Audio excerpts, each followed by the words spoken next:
ठाकरेंसंदर्भातली. उद्धव ठाकरेंच्या गेल्या काही दिवसातल्या गाठीभेटी आणि भूमिकांमुळे चर्चा रंगतेय. ही चर्चा आहे शिवसेना आणि भाजपच्या जवळीकीची. या चर्चेला अधिक बळ मिळालं ते नागपुरातल्या ठाकरे फडणवीसांच्या भेटीमुळे. गेल्या महिन्याभरातल्या ठाकरेंच्या भूमिका राजकीय परिवर्तनाची नांदी आहेत का याबद्दलचा अंदाजही लावला जातोय.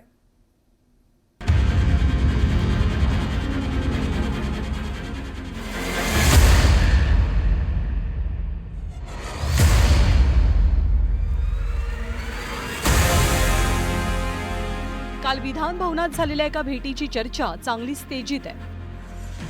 ही भेट होती मुख्यमंत्री देवेंद्र फडणवीस आणि उद्धव ठाकरेंमधली.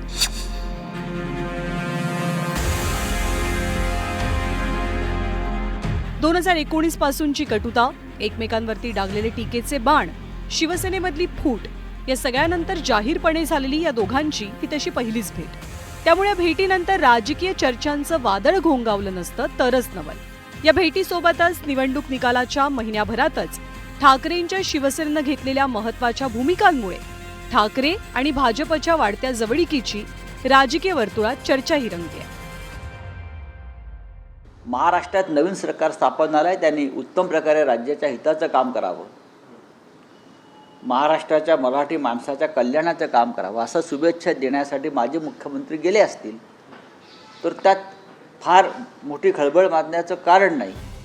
गेल्या महिन्याभरात ठाकरेंच्या 5 राजकीय भूमिकांमुळे या जवळीकीला बळ मिळालंय. देवेंद्र फडणवीसांना उद्धव ठाकरेंचा फोन. मुख्यमंत्री पदावर विराजमान झाल्यानंतर उद्धव ठाकरेंनी स्वतः फोन करून देवेंद्र फडणवीसांचं अभिनंदन केलं. मिलिंद नार्वेकरांचं ट्विट.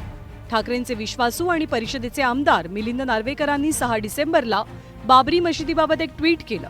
या ट्विटवरनं महाविकास आघाडीत वादंग रंगला. समाजवादी पक्षानं ठाकरेंवरती निशाणा साधत महाविकास आघाडीतनं एक्झिटचा निर्णय घेतला. हनुमान मंदिरावरनं आक्रमक भूमिका.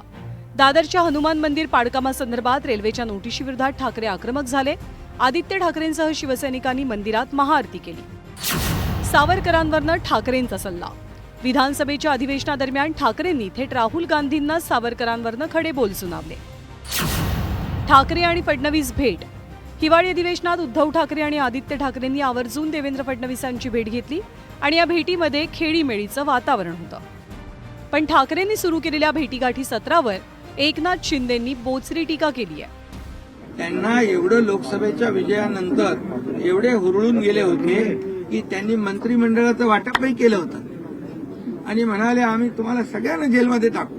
आता जेलमध्ये टाकण्याची भाषा करणारे देवेंद्रजींच्या बाबतीमध्ये आणि ते एक आमूलाग्र बदल झालेला दिसतोय, चांगली गोष्ट आहे. आणि त्याला मी म्हणेन देवेंद्रजींना भेटणं काही गैर नाहीये, मुख्यमंत्री आहेत ते, पण ह्याला भेट त्याला भेट आणि डायरेक्ट दुसऱ्या दिवशी घरी थेट अशी परंपरा आहे. ठाकरे आणि फडणवीसांच्या भेटीनं अजित पवार आणि एकनाथ शिंदेंच्या गोटात अस्वस्थता पसरल्याची चर्चाही रंगली. पण शिवसेनेचे नेते संजय शिरसाटांनी या सगळ्या चर्चांना उडवून लावलं. कालची भेट ठाकरेंची मजबुरी असल्याचा टोला त्यांनी लगावला. काय जवळक करण्याचा प्रयत्न नाहीये. स्वतःची काल जी भेट झाली ती कातडी बचाव भेट होती. त्यांना असं वाटत होतं की आता या आलेल्या इतक्या प्रचंड बहुमतामध्ये आपला निभाव लागणं हे अवघड आहे. निवडणुकीच्या काळामध्ये ज्यांनी असं सांगितलं होतं की बर्फाच्या लादीवर झोपू, आता त्यांना त्याची जाणीव झाली असेल की आता टाइम आपला आहे. म्हणून जर आपण चांगल्या पद्धतीने जर यांना सहकार्य केलं नाही तर कदाचित आपल्यावर असलेल्या इन्क्वायऱ्या पुन्हा बाहेर येतील. आता आगामी काळातल्या मनपा निवडणुका, केंद्र आणि राज्यातली राजकीय गणितं पाहता ठाकरेंच्या शिवसेनेची भूमिका महत्वाची असेल.